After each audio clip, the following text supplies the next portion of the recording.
I just came out with this video right here comparing the Omsystems 100 to 400 Mark II against the 150 to 400 4.8 big white lens.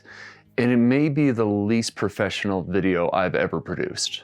So, if any of you watch that and are looking for a little bit of clarity on some of the mistakes I made, give this video a shot. I do feel bad about this one. I have to apologize because so many of us go to YouTube when we're looking to make a purchase on gear, or some of us honestly just to validate the purchase we've already made.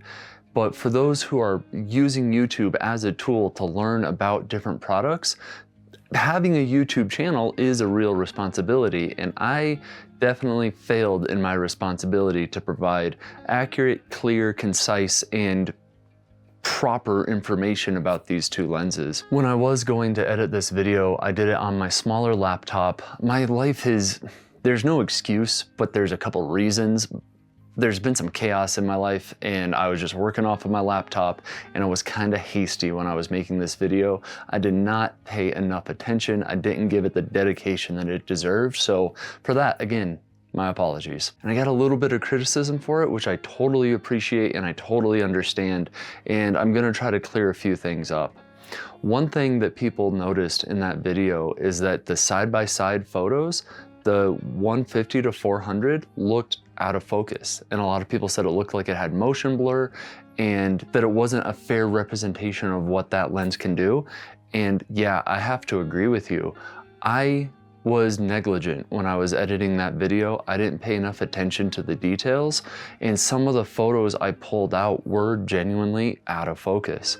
And that is not a good representation of this lens. And I got a lot of comments too saying that comparing two lenses with two different camera bodies, one a little bit older, one brand new, isn't really fair either. And man, I wish I had two identical bodies to go off of, but I was really just doing the best with what I had available. And I thought putting, the nicer lens on the older body would kind of level the playing field, but it seems like it leveled it too much and actually tipped it against the 150 to 400. Laura and I both noticed that finding focus with the OM1 Mark I was much more challenging than the OM1 Mark II. Since we made this video, Omsystems has released firmware updates for the Mark I, which has helped out a lot with the autofocus, but that's still no excuse for having an improper comparison of these lenses. And a lot of people thought that some of my photos that were out of focus were showing motion blur and asking about my settings. Well, our settings were identical as far as our shutter speed. We were shooting on shutter priority and we would always make sure that we had a fast enough shutter speed to capture whatever the action was. And we left our apertures wide open and allowed auto ISO to make up the difference in the exposures. Yes, so we were shooting at least a 1,000th or a 2,000th of a second or higher for all of those photos, even the ones that looked out of focus. So yeah, it wasn't a shutter speed issue. It was simply lacking focus.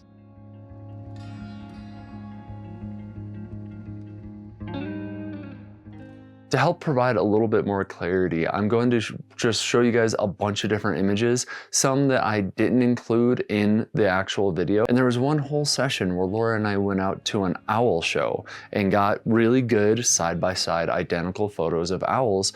And the only difference in our settings is the aperture, because it's 6.3 versus 4.5, and then the ISO to compensate for the difference. So I'm just gonna show you all of these photos and they're straight out of Lightroom. I'm gonna put the shutter speed for each one of them, and then you guys can get another comparison. And yes, for these we were still using the OM1 Mark I with the 150 to 400 in those two different cameras separate. I think that these owl photos may help to clear some things up. Now when I show you these images, I'm not gonna let you know which lens is which until the very end. So either the 150 to 400 will all be on this side, or the 150 to 400 will all be on this side, and at the very end of the slideshow, I'm gonna put note about which one was which.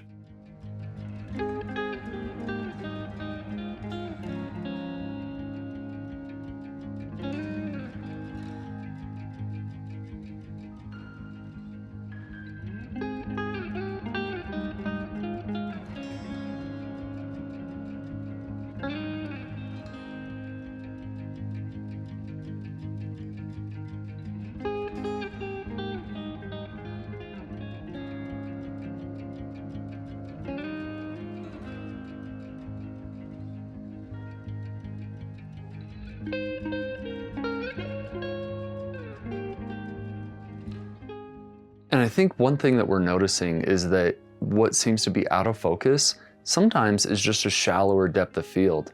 If we look at this owl photo really close up, you can see that these feathers are in focus, even though it seems like more of the bird is out of focus.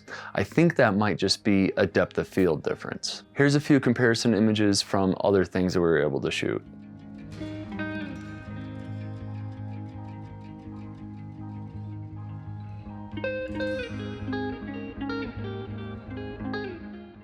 Now, there was one instance I went out without Laura and I set both of the lenses on the Mark II. And this groundhog photo, I think, shows the comparison more fairly because the groundhog was just sitting there. I took a couple photos, swapped out the lenses, and took a couple more.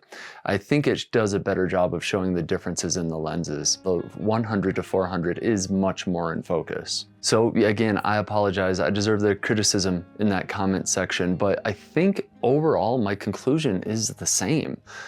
If you can afford the 150 to 400, get it. Yes, it's great. If you can't afford it, that 100 to 400 Mark II is ready for you to pick up for a much more affordable price, throw it on whatever camera body you have, and get to work. It is a wonderful little lens from Omsystems. I also got a lot of questions about the 300 f4, how it compared to the 100 to 400 Mark II.